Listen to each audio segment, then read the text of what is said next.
Hey guys, welcome back to another unit build video. This time we'll be looking into the best builds for the Year Azura. Okay, so starting off, we can see from the stat distribution that she has a neutral offensive spread of 30 attack and 35 speed. Compared to the original Azura and the Performing Arts Azura, she has lower attack than both, but has higher speed than the other two.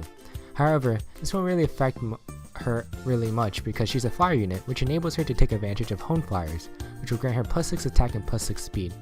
Her defensive spread isn't exceptional, but will allow her to have some bulk. So looking to her default kit, for her weapon she comes with, sorry if I can't pronounce this correctly, Hagoita, which is a weapon that gives allies within 2 spaces of her plus 2 defense and plus 2 resistance when they engage in combat. This weapon is pretty good because it allows her allies to exchange and take more damage by increasing their bulkiness. However, the weapon doesn't really help allies that have glass cannon builds that aim to OTK their opponents. Her assist is Sing, which is an amazing skill which allows her to give another unit the ability to act again. This skill is pretty unique to the Dancer and Singer units and makes her an exceptional support unit. Her B skill is Earth Dance, which boosts her allies' defense by 5 if she uses her Sing ability on them. And finally, her C skill is the very rare Home Fire skill, which is still locked behind 5-star based units, that basically grants plus 6 attack and plus 6 speed to adjacent flying allies at the beginning of each turn. Her base set, all in all, is really usable, but it can still be improved.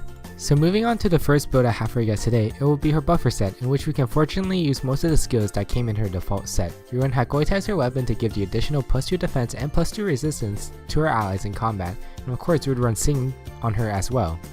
For her special, we want her to be equipped with Moonbow to help her take out blue units and some green units more effectively. However, we can sub out Moonbow for a defensive special to help her tank better if you so wish. For her A skill, we want her to inherit Triangle Adept because it will allow her to check most blue units in the game. Giving her Triangle Adept not only increases her damage output against blue units, but allow her to serve as a tank to take hits from blue units.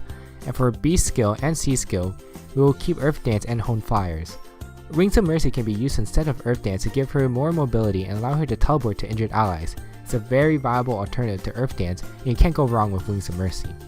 Finally, for her seal, we will be running Fortress Resistance 3 to allow her to cover and buff every stat for her allies. This build aims to buff every stat to her flying allies and pairs extremely well with flying blade tome users, but can still work with every other flying units due to having access to home flyers.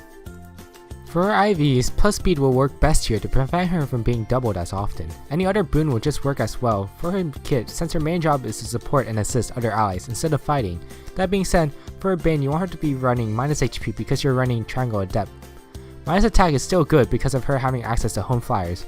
Minus defense, minus resistance, and minus speed hurts her tanking abilities, which is why they aren't that great, but once again, since her main job is to buff, getting those IVs won't be that impactful or harmful. So moving on to her gem weapon set, which focuses mainly on taking out blue threats that the enemy team has. The set is very expensive to skill inherit, but is very good if you could afford it. For her weapon, we'll be running Emerald Axe for the built-in Triangle Adept so we can free up her A slot skill for distant counter. With distant counter, we can not only check and kill blue melee units, but we can also kill ranged blue units as well on the enemy's turn. We can run Fury 3, which is a more common skill that's found on the 4-star Hinata as a substitute instead for the A slot. It's still very viable because it allows Azura to tank more efficiently as well as is increasing her damage. For her B skill, we want to be running Wings of Mercy 3 to give her the increased mobility, which will go well with her assist skill Sing and allow her to use it more effectively.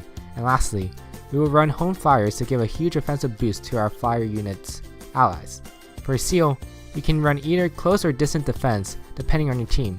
Both are really good and will help her in killing blue units more effectively. However, distant defense may actually be better of the two because from what I can see, most meta blue units are currently ranged, and unless you're running into like Armor Emblem, in which they would run Effie or Christmas Robin, distant defense may actually be better. Lastly, for our IVs, both plus speed and plus attack are optimal because plus speed can help prevent doubles and enable double attacks, acting as both an offensive and defensive boon. Plus attack is also good because it allows her to kill blue units better. Plus defense, plus resistance, and plus HP are still good in helping her tank, so they are not even terrible, just not the best. Finally, for her Bane, minus HP is preferred because she's running Emerald Axe. Minus defense and minus resistance are still okay but will hurt her tanking abilities to check blues, and minus attack and minus speed are pretty subpar because it hurts her abilities to one round kill a blue unit.